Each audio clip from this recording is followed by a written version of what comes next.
Hey guys, Brent here, BYOT Tools, aka BYOT. Thank you for joining me, and today we're going to be building a deck project from start to finish. Keep on watching, let's get started. Day one is of course one of my favorite days because day one is demo day, and who doesn't love destroying things with a crowbar, a sledgehammer, a hammer, or a sawzall? And those are just some of the tools I use to destroy this deck. And as you may have just noticed, I was actually stretching. Yes, stretching before performing physical activity. And yes, I know that not everyone needs to stretch when doing this type of work, but inevitably, this is a large-scale project and it takes a toll on your body whether you stretch or not. So making it a little bit easier on your body when doing and performing this type of work definitely will pay dividends in the future. So just, note to self. Now, I do find the easiest way to demo out a deck such as this is taking it out in sections, in manageable sections. So I'm cutting approximately 20-inch sections with a circular saw, then cutting it in half with a sawzall to make it a little bit more manageable and bring it out to the front where I have a nice large dumpster. Yes, it is quite valuable to have just a rent dumpster that you can rent for $500 to $1,000 just to fill up an entire container full of crap that you would have to take to dump, which would inevitably have, at least 5 trips to the dump, and that is just a waste of time and energy. So make sure you get a dumpster. Now, once the actual deck is removed, it's time for heavy equipment, and this is the Dingo compact loader, and this is just a perfect little tool for small earthwork projects such as this. We don't really have to worry a ton about removing a lot of earth, but as you can see, this is the mini version, and it can get through very tight areas, especially backyard areas where you don't need to remove even your gated fence, so that comes in handy, especially when you're working with tight spaces. Now, I hammer in a stake and then run a string line across just to navigate and make sure that I'm excavating the proper amount of material, as well as just the fact that I want it straight. And a nice little straight line that's very visible makes that just a little bit easier. Now, once you have all the earthwork generally wrapped up and ready to go, I then grab my laser level and actually position the laser to the point where I want the deck height to be. Now, this makes it very easy, especially if you have a laser, so you can pinpoint exactly where it needs to be. Right here is going to be right underneath the windows that are going to be right above the deck. Yes, they're going to be close, but it's in line with the other 2 French doors that they have adjacent to the windows. Once I've pinpointed my deck location, I then hammer down some batter boards, and batter boards are just temporary wood structures that will allow you to figure out where the deck will be placed properly and making sure that it is straight and precise before you actually build it, so they are very important. Now, I do have an existing ledger board because there was an existing deck here. Now, don't worry if you don't have this because you can just go off the siding, and I'm only taking the center point of where my footings are going to be. My center is going to be 12 feet off of the house is where the center of my footings are, and the deck is going to extend 13 feet away from the house. Now, the beauty about this Dingo is that it has an auger bit. Yes, an auger bit attachment that I can take the bucket off and simply install right on top of the same piece of equipment, which makes life just a little bit easier and a little funner. Now, this round cardboard looking thing is actually called a form tube, and it's specifically designed for concrete footings.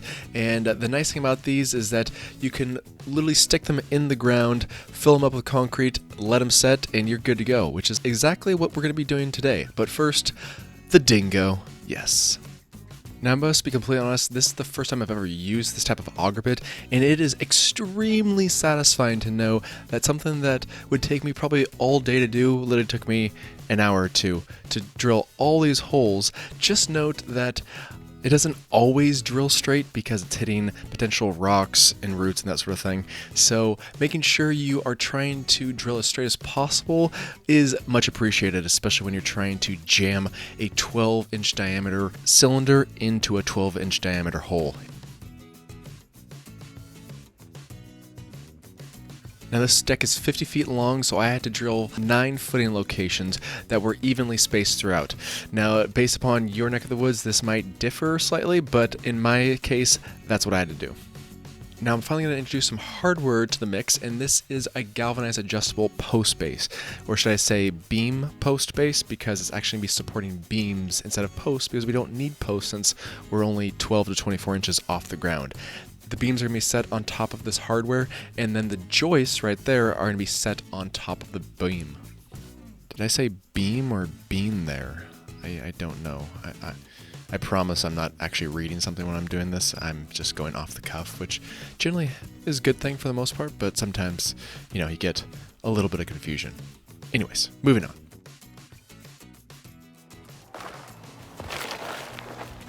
Now this hole is fully leveled with crushed rock at the bottom for drainage, 24 inches deep, and I have a story stick right here. This story stick and this line is going off of that laser level. That laser level is going off of the bottom of that beam. So it correlates to the bottom of that beam, which directly correlates to that laser level, and that gives me that line. And as long as I can see that red line, which is very faint, but that's the one. And as long as that's level and that's level, then we're good. Now we just need to do all the other ones. Now back to my radio voice. This is actually a very important step, because if you don't get this level, then the vast majority of everything else is going to be even more difficult. So if you start off with a level quality product, then it's going to be a lot easier down the road. So just think of the fact that using that story stick, making sure that you're using a level, really helps a scenario, because you know exactly where the height of your footings need to be. Because as long as that red line on the laser level hits your black line, they're all in line with each other, which is perfect. Now once you have your footings properly installed, ready to go, set, level, done, it is time for concrete. And who doesn't love concrete? Sorry, I'm just trying to get myself super hyped up to mix a lot of concrete by hand. Well, not fully by hand. I rented a nice little mixer right here, as you can see, and this definitely saves a lot of time and energy. So if you're one of those individuals that wants to do and save some money doing it by hand, more power to you. But this mixer was only $50 to rent for a day, and it saved me hours of frustrating mixing by hand. So I personally would highly suggest renting one of these. After I fill my hole with concrete, I then take a miscellaneous piece of wood and screed off the excess. I'm basically using this piece of wood as a wood screed, just to make sure it's nice, perfectly smooth, flat, and level, ready for my J-bolt. And this is a galvanized J-bolt that I'll be sticking exactly where that string line is that you see right there. So that is a string line that I have all the way from end to end, and that center at 12 feet off the house. That's exactly where I want all my brackets to be, and that's exactly where I want all my J-bolts to be. Now you can slightly adjust these post brackets, but you're only going to be able to do so about an inch or two from side to side. Now it's quite surprising how much concrete you can actually go through with just a few forms. I had 9 forms, and I had to go through 30 bags of concrete just to fill all of them. So make sure you're doing your due diligence when trying to convert and figure out how much concrete you actually need. I would personally suggest a concrete calculator. I used one from dex.com, and dex.com is an amazing website that will give you an array of concrete calculators, as well as plenty of other calculators, whether it's joist spans, decking calculators, railings, and so forth. It also gives you a unique aspect of editing and adjusting your own layout. So if you do have a custom layout that you want to put on their system, you can use it, and it's free. Yes, free! Please, I'm not being sponsored for them. Use it. It's a good tool to have, especially if it doesn't cost anything. Now, getting back to my forms, I would suggest putting some plastic over your concrete, especially if it's a very hot day, just because you don't want to have your concrete dry rapidly, at least too rapidly, because if it does, you might lose too much moisture and it's not going to harden properly. Now as you're letting your forms cure, I then proceed to removing all the siding underneath the windows. This is going to be where my ledger board is placed, and I need to remove all the miscellaneous siding and hardware because that's not how we do it these days. It's not the 50s, and we need to do much better proper waterproofing in order to accommodate a ledger board. And that's where Dunn lumber comes into play. Now, I'm using Dunn lumber because it's a local great lumber store, and I would highly suggest using them if you are in the Seattle, Washington area. But if not, please make sure you're using a quality lumber yard because the quality does come into play, especially when making sure everything is lining up properly.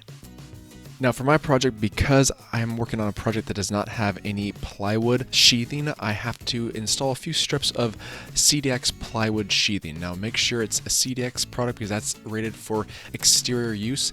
I am then applying a membrane flashing over the CDX Plywood because I want to make sure that there's no moisture getting through to damage the framework of the house. After I tack my ledger board in place, I then mark 16-inch on centers for my joists. After I mark them, I then install my fastener ledger lock anchors from Fasten Master. They're specifically for ledger boards, so it's perfect. Now because I have two windows that are extremely low to the ground, I do have to notch out my sheathing in order to accommodate the size of the board that needs to be installed. Now we're not running the sheathing all the way up to the side of the house because that would constitute me removing all of the siding from the house, which just does not sound fun.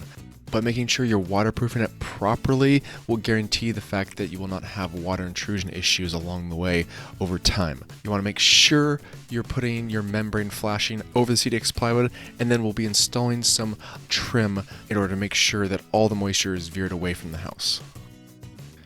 As you're installing the ledger board, you just want to make sure that it's level throughout the course of the install. We do have a good guide because we're going to be going underneath a couple doors as well as a couple windows, and that gives us a good guide along the way. But just making sure and double checking is key, especially since everything's going to be fastened to this ledger board. So if this isn't straight, your deck's not going to be straight. Now once your concrete is fully dried, you can install your post caps, and the easy way to try and align all of them at the same time is tie a string line to one end and bring it all the way down. Then once you tie the string line to the other side, you can then adjust accordingly each post cap to make sure every single one is in line with each other. After we have the post caps set in place, I then bring my first beam just to make sure things are coming out to the correct height location. Now, if I have a joist as well as a beam here, and I put a level on it, it should be level. Is it level? Well, let's go take a look. This was literally the first time that I did this, and I had to just stop and say, wow, that was nice. That was nice. Now once I knew my beams were going to be positioned correctly, I then grabbed some weed block fabric wrap and rolled it out. Now this will just block any of the intruding weeds that I'll have to worry about potentially because this deck is so low. You want to make sure that over time weeds don't grow up underneath the deck, up through the deck. Now to fasten the beam correctly to the post brackets, I then take structural connection screws and install them wherever I can. I then take some metal earthquake brackets and hammer the living daylights out of it. So making sure you have plenty of screws where they're not going to be moving on you whatsoever is always nice, just a nice little precaution, and it really doesn't take that much time since there's not many brackets to install. Now this next step may be a little bit overkill, but I want to make sure that there is no ground contact to this beam whatsoever over time because that's the last thing I want, which is why I'm installing metal sheathing all the way across the front side as well as the back side in order to make sure that there's no dirt and debris that's going to be contacting the beam over time. Now this might be pressure treated wood, but pressure treated wood can still rot over time, so this just gives us an extra layer of protection. Now once our beam is prepped and ready to go, I then proceed to rolling out the rest of the ground cover and then bring in all my joists. Yes, all of my joists. There are quite a few, over 40 joists, and let's just say this deck is going to be well built and sturdy as all get out. Nothing that BYOT is going to be creating is not going to be sturdy, and this thing is going to be solid like a rock. Oh, like a rock. Now the fun part, who's ready for a math lesson? Yes. Now this is the 3x4x5 method, and it is key when trying to make sure that your joists are perfectly perpendicular to your house. 3 times 4 is 12. That's where my mark is right there. Come around. 3 times 3 is 9. That's where that comes. And then 3 times 5 is 15. So if you go all the way across there, you should hit the same mark, which we do. Now, if you didn't hit the perfect 15-foot mark, it's not a big deal. Just adjust your beam one direction or the other in order to hit the 15. If it hits the 15, then you should calculate it out as the 3x5x4 method. Now comes times for installing the joist hangers, which inevitably becomes very easy if you have a palm nailer. Yes, a palm nailer is very vital when doing a deck project because we are installing thousands of nails and screws on this one deck project. So having something where you're not hitting it away with your hammer constantly tends to save yourself some time and energy. Now I place my joists into the joist hangers, but I do not nail them off as of yet. I first go to the other end of the deck and start laying out and installing my hurricane ties. Now hurricane ties are basically a different bracketing system that holds the joist in place on the other side. There are a few different styles, but this style I prefer the most because you can place it in position without having to hold it in place. There's 2 prongs on both ends, which either holds the joist or can rest on the beam in place. And again, of course, this is another great reason why you would have a palm nailer, because look how quick and easy it is to install all of these hundreds of nails in a very timely, orderly fashion. And one of the most important things you can do, especially when building a deck like this, is making sure you have proper water protection. And here comes in play a metal drip edge flashing piece that we apply underneath the windows and doors, but over the ledger beam. We adhere it to the house by applying a few beads of silicone and then nailing it into place with a few flathead nails. As you can see from the attached picture, this flashing is actually at a 100-degree angle, which is perfect for this type of application because you want all the moisture away from the house, and this angle will guarantee that it's not laying flat and subsiding into that little channel there. If it's pointed away from the house, you are set, and that's what we're looking for. Now the nice thing about this flashing is that it does have a larger lip, and once we come back and install the siding is going to be going over the top of the flashing, which inevitably will prevent any moisture from getting to the framework of the house. Okay, who's ready for another math quiz? I'm trying to find the diagonal angle from corner to corner to make sure my deck is perfectly square. I pull a line from one side to the other to make sure that that dimension is the same. My dimension that I'm trying to hit is 51 feet 8 inches, as you can see right there. If it's not perfectly even, no big deal. Just try and move one end to the other to try and equal it out evenly. Hopefully it's not, a foot off, right? Yeah. Now that I like the position of all of my joists, I then proceed to installing and toe nailing all of my boards in place using 3-inch galvanized nails.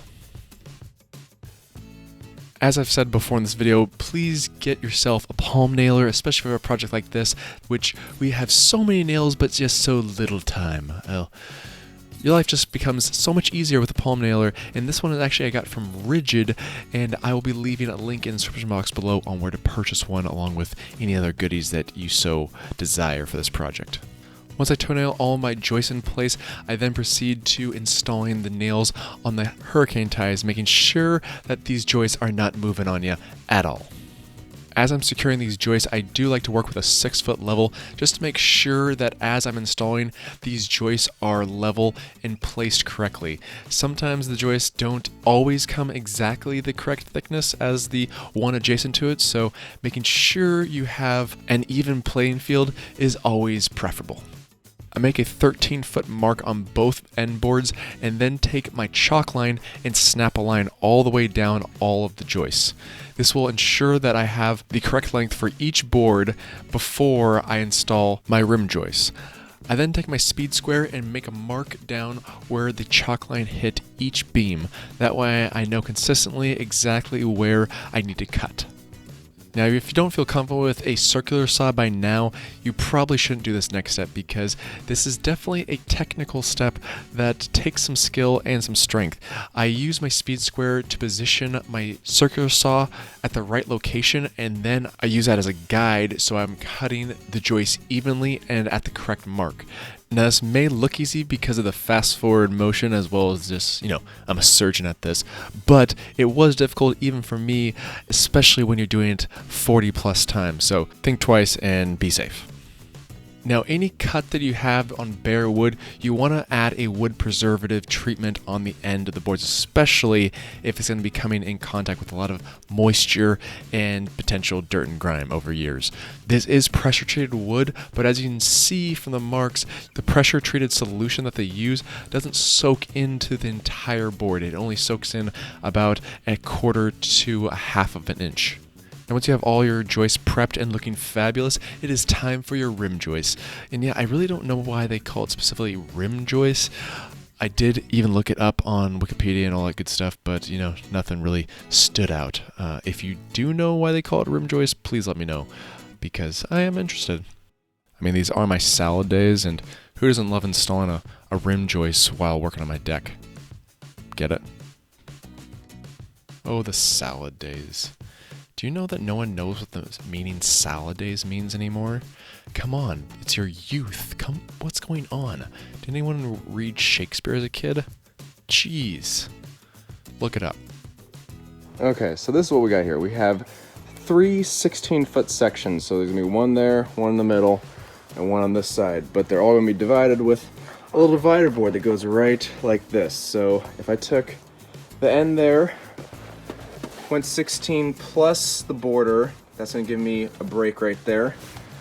I have to have another break that's over there. It's right there. Now if I have that break and that break, leaves me this section. This section is slightly under 16 feet, but pretty close. It's going to be approximately 15 feet 8 inches. So I don't think anyone's gonna notice that difference, so don't tell anyone. Shh. So hopefully you got all that, and if you didn't, don't worry, because in the next video when I'm actually installing the decking, you'll know in detail why I did that. Now, I am doubling up my joists in specific locations because I'm creating a picture frame deck. That means the entire deck basically has a frame system around it, as well as the fact that we have divider panels because we don't have pieces of decking that are 50 feet long, so you have to have some type of divider panel. Now with these middle border boards, I'm actually doubling up each side because I want a substantial amount of surface area for the divider boards to be resting on, but I also want a substantial amount of surface area for the ends of the deck boards to be resting on as well. As you can see from the picture, this is what I'm talking about. Yeah, just a little bit of extra support is always nice. And again, if you haven't been convinced yet of getting a palm nailer, look how tight this space is. Yeah, I had to get nails in there. Yeah, right there. And luckily I had a palm nailer. I installed some center support bracing. This basically just makes sure that it stabilizes these long spans because these are 13 feet long, and having center support bracing just stiffens up the entire structure evenly and consistently, which is nice. Now, who is ready for some waterproofing? Because now that we have all the framework done, it is time for some G-tape. Oh, G-tape. Yes, so G-tape is basically just a waterproofing membrane that you can place on top of all of your joists. It really doesn't take very long, and in all honesty, this entire deck was wrapped with probably $100 worth of G-tape, and that could save the lifespan of this deck considerably. Now, the reason why we do G-tape now, or some type of membrane tape, is because the decking itself lasts longer than the pressure-treated lumber below it. Yes, that's pretty incredible and a new caveat when building decks, so think about that next time. And in the end, you have one beautiful, sexy beast of a framed deck system. Now, I know it's not much to look at this moment, but for me personally, there's a lot of time, love, and energy spent on this project, specifically this. And so now, the next part is going to be the fun part, installing the decking. And there you have it, episode number 49 of BYOT done. I know we're not quite here yet, but we will be in BYOT number 50, so please wait and see till that, because it's going to turn out amazing, as you can see. Thank you so much for watching. Please like the video, please subscribe to this channel, and please check out my Instagram feed. I post there weekly. In any case, thank you for your time, and catch you next time. So there it was at the end, putting the last couple joists in. I got a little too cocky and whoops, yep, definitely took a spill there. And even in fast forward motion, you could see it, but let's slow it down just to see how rough it was. That was a good one.